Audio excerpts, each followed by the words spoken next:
आपने कई बार पूछा है कि रैम बाय करते समय हमें किन किन बातों का ध्यान देना चाहिए।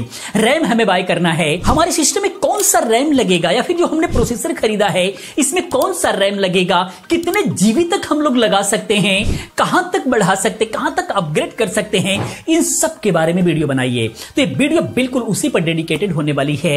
हम लोग समझेंगे प्रॉपर तरीके से कि रैम जब भी हम लोग खरीदें या फिर अपने सिस्टम को हम अपग्रेड करना चाहते हैं, अपने लैपटॉप को अपग्रेड करना चाहते हैं, अपने डेस्कटॉप को अपग्रेड करना चाहते हैं, हाई एंड रैम लगाना चाहते हैं, तो आखिर में हम कैसे जानें कि उसके अंदर रैम कौन सी लगेगी, कहां तक लगेगी, कौन से फ्रीक्वेंसी तक की लगेगी। इन सारी चीजों को समझने के लिए हमें क्या करना होगा, बस समझने के लिए वीडियो साथ अंत तक बने रहें। वीडियो बहुत इंफॉर्मेटिव होने वाली है।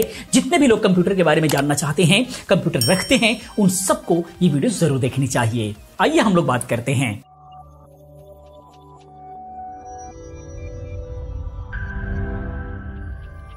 तो सबसे पहली बात, सबसे पहले आपको प्रोसेसर को डिसाइड करना होता है, प्रोसेसर को देखना होता है, प्रोसेसर को समझना होता है कि प्रोसेसर एक्चुअली किस रैम को सपोर्ट करेगा और कहां तक के रैम को सपोर्ट करेगा। मैक्सिमम जो सीपीयूज होते हैं जो अमेज़न पर अवेलेबल है, उसके रैम की सपोर्ट का जो लिमिटेशंस होती हैं वो सारी की सारी अमेज़न पर ही मिल जाती हैं। अगर बाई लक चांस नहीं मिलता है तो जो भी प्रोसेसर आपके पास है उस प्रोसेसर को डायरेक्टली आप जो है गूगल पे सर्च करेंगे स्पेक्स के नाम से।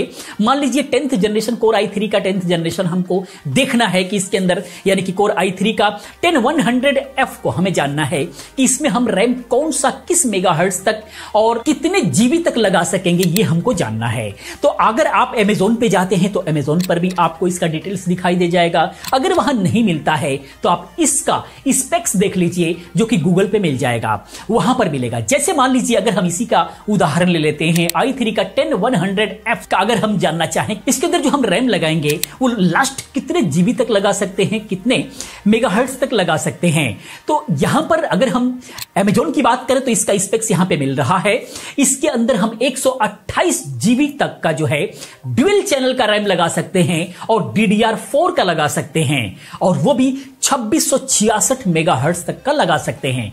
अब लगा सकते हैं 3200 मेगाहर्ट्ज वाली भी, लेकिन ये प्रोसेसर सिर्फ यूज करेगा 2666 मेगाहर्ट्ज वाली। मान लीजिए 2666 मेगाहर्ट्ज का आपने देखा और आप सोच रहे हैं 3200 मेगाहर्ट्ज वाली सस्ती है, ले या ना ले, बिल्कुल ले सकते हैं। 3600 मेगाहर्ट्ज वाली भी ले सकते हैं, लेकिन ये जो प्रोसेसर यूज करेगा 2666 मेगाहर्ट्ज ही यूज करेगा और DDR4 रैम ही लगेगा। लोग DDR4 DDR5 में भी कंफ्यूज होते हैं कि DDR4 था DDR5 लगा ले, बिल्कुल नहीं लगा सकते, क्योंकि आपका प्रोसेसर DDR5 को सपोर्ट करेगा तभी लगा सकते हैं। और मदरबोर्ड की बात करें तो DDR4 का जो सॉकेट होता है वो अलग होता है, DDR5 का जो सॉकेट होता है वो बिल्कुल भी अलग होता है, तो ये एक दूसरे पर नहीं लगेंगे।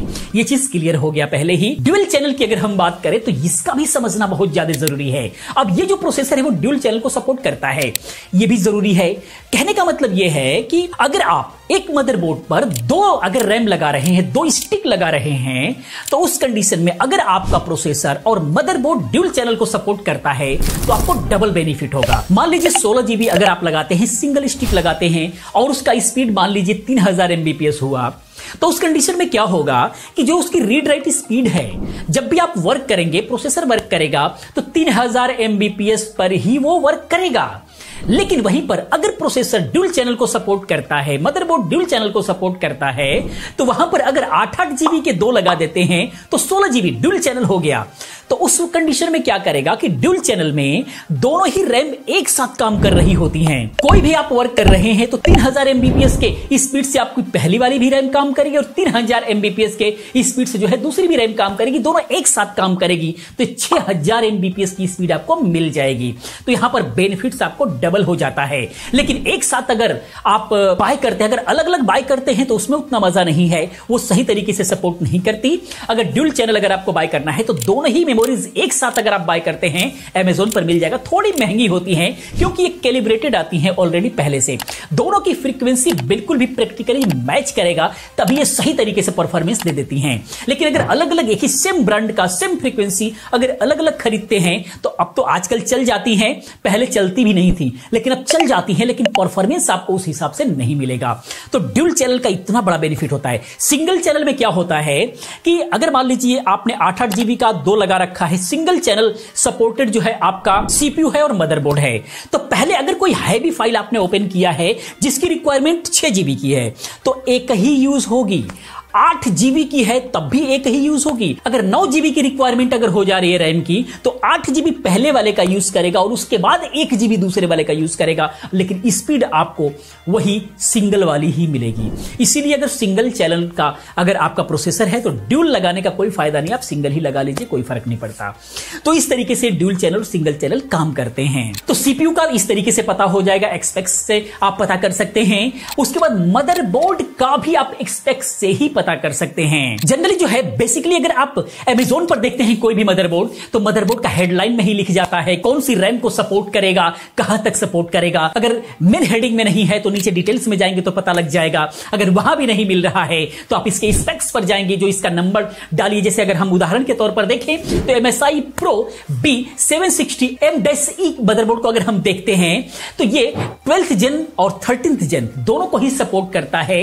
और इसके अंदर ये जो प्रॉपर मदरबोर्ड है इस पे साफ साफ लिखा हुआ आपको मिलेगा ये DDR5 मेमोरी को सपोर्ट करेगा और 5600 मेगाहर्ट्ज तक को जो है ये सपोर्ट कर जाएगा। उससे ऊपर भी आप 6000 मेगाहर्ट्ज भी लगा सकते हैं, लेकिन ये इसका जो एक्सेप्टेंस होगा वो 5600 मेगाहर्ट्ज ही होगा, उससे ऊपर ये लेगा ही नहीं, यूज ही नहीं कर पाएगा। तो इस तरीके से मदरबोर्ड का भी स्पेक्स आपको देखना होगा और प्रोसेसर का भी जो है आपको स्पेक्स देखना होगा।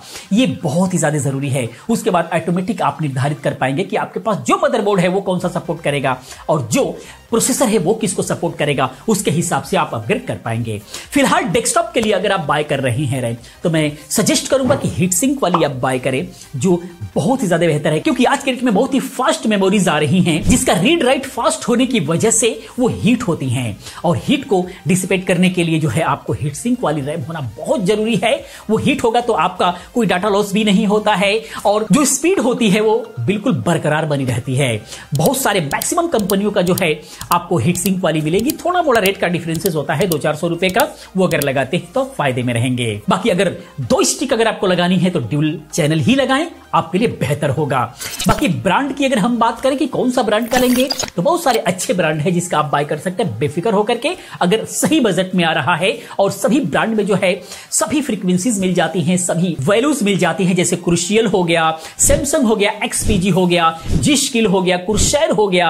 इन सब का जो रैम होता है बहुत ही अच्छी होती है। इन सब किसी भी ब्रांड में से जो है आप ले सकते हैं। बाकी और भी डिटेल्स में हम बात करेंगे कि इसके अंदर भी जैसे क्रूशियल में कौन कौन सा रैम लेना चाहिए, सैमसंग में कौन कौन सा रैम लेना चाहिए, इनमें भी बहुत सारी कैटेगरीज होती हैं, हम उस पर भी बात करेंगे। लेकिन ये वीडियो काफी लंबी हो जाएगी, हम नेक्स्ट किसी वीडियो के अंदर बात करेंगे और भी डिटेल्स में बात करेंगे। अगर जानना है तो प्लीज कमेंट कीजिए, हम उस पर भी बात करेंगे। बाकी दोस्तों वीडियो इन्फॉर्मेशन आपको कैसा लगा प्लीज आप कमेंट में जरूर बताएं। इसी प्रकार की तमाम वीडियोस को देखने के लिए चैनल को सब्सक्राइब करें, चैनल के साथ बने रहें, क्योंकि इस टाइप की तमाम वीडियोस मैं लेकर के आता रहता हूं। मैं मिलता हूं नेक्स्ट किसी और अच्छी वीडियो के साथ में। पूरी वीडियो देखने के लिए, चैनल को सब्सक्राइब करने के लिए आप सभी का बहुत बहुत दिल से धन्यवाद करता हूं। आपका दिन शुभ।